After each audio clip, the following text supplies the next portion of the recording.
Hello mga kalingap! Grabe, ang ribbon cutting dito sa bahay nila Carla.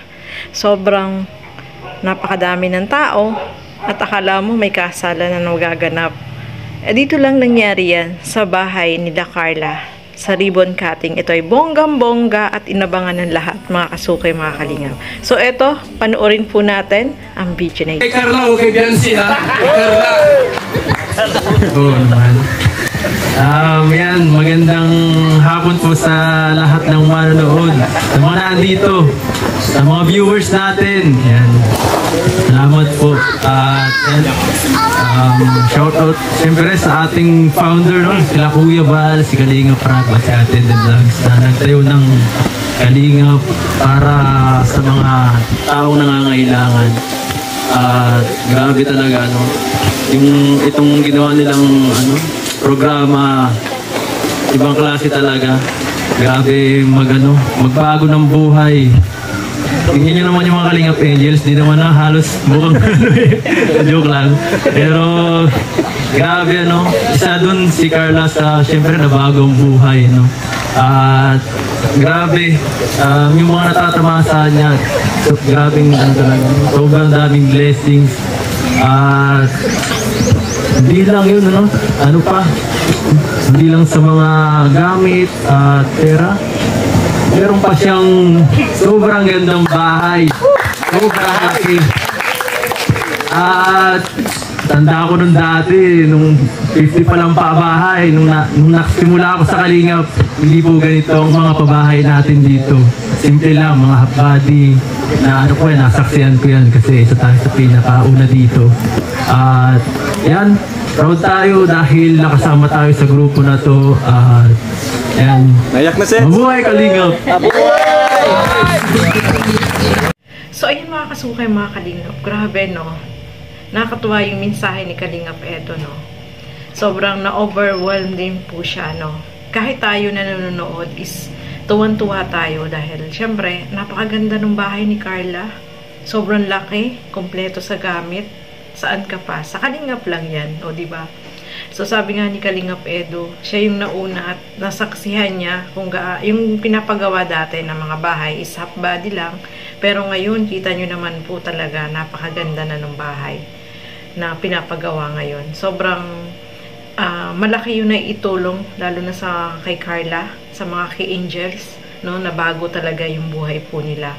Sa tulong syempre ng mga sponsor at sa pangunguna ni Kuya Bal at ni Kalinga Frap, kay Ate Edna, sa lahat na tumulong para etong programa ni Kuya Bal ay lalo pang mas mapalawak, na overwhelmed itong si Kalingap Edo kasi syempre nandiyan siya simula't simula at nasaksihan niya yung mga pagbabago talaga, yung improvement na nagagawa ng Kalingap ay tuloy-tuloy hanggang sa ngayon ay mas lalo pang gumaganda yung mga pabahay na ipinapagawa ng Kalingap, mga kasukay mga Kalingap. Kaya sabi nga ni Kalingap Rob, napapaiyak na si Kalingap Edo dahil syempre sa tuwa yun po, kahit naman tayo na nanonood lang is pag sobrang tuwa natin is maluluha tayo,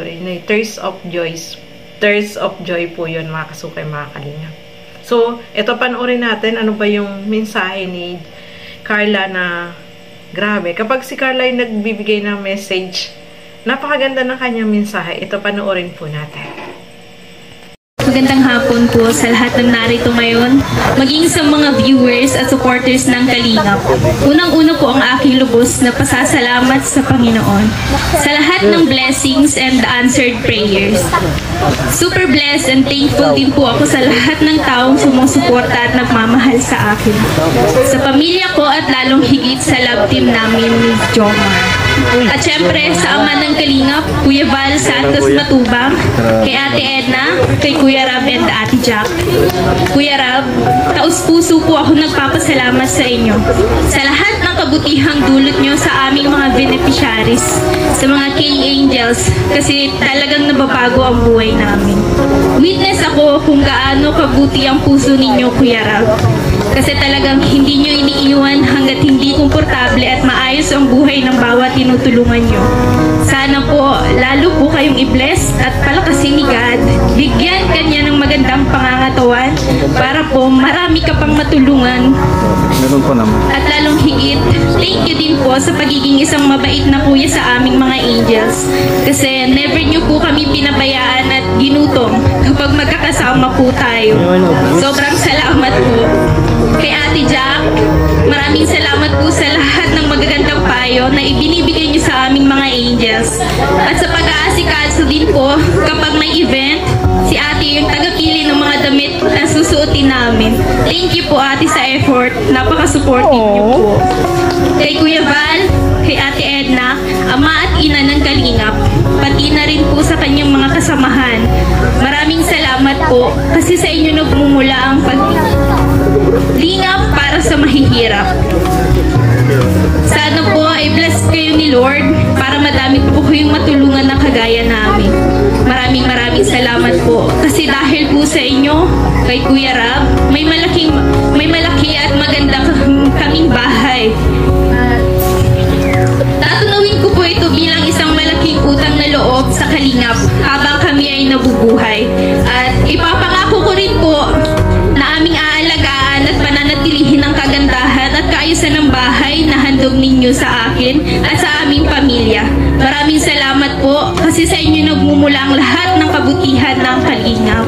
Thank you so much po. O yung mga kasukay, mga Kalingap, no? Napakaganda ng mensahe po ni Carla, no?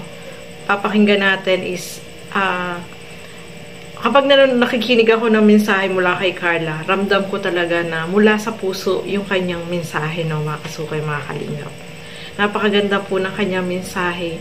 Dahil syempre sa Kalingap ay sabi nga niya, is very thankful siya sa lahat ng mga blessing na natanggap nila, especially sa family niya, no.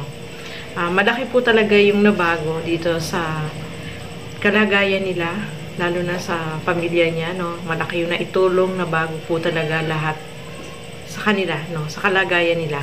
Especially itong bahay, napakaganda, kompleto sa gamit, at sobrang malaki, no. Ito yung first time o kauna-unahang pabahay ng Kalingap na sobrang malaki at mapapaw ka talaga sa ganda at kompleto sa gamit, no.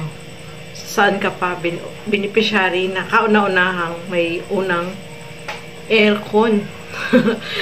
Grabe, no? Napakalaki ng TV. Diyos ko. Grabe. Diyos ko. Sobrang, nakaka-amaze, no? At nakakatuwa po, mga kasukay, mga Kalingap.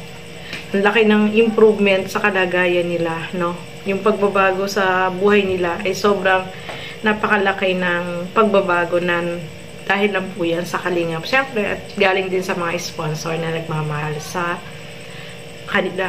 At syempre, very thankful din po siya, no, sa kanilang tambalan ni Jomar, no. Syempre, yung tambalan po nila, marami po yung napasaya, kinilig, at syempre, inaabangan lagi po sila, no. Marami yung nagmahal dito sa kanilang love team, mga kasukay, mga Kalingap.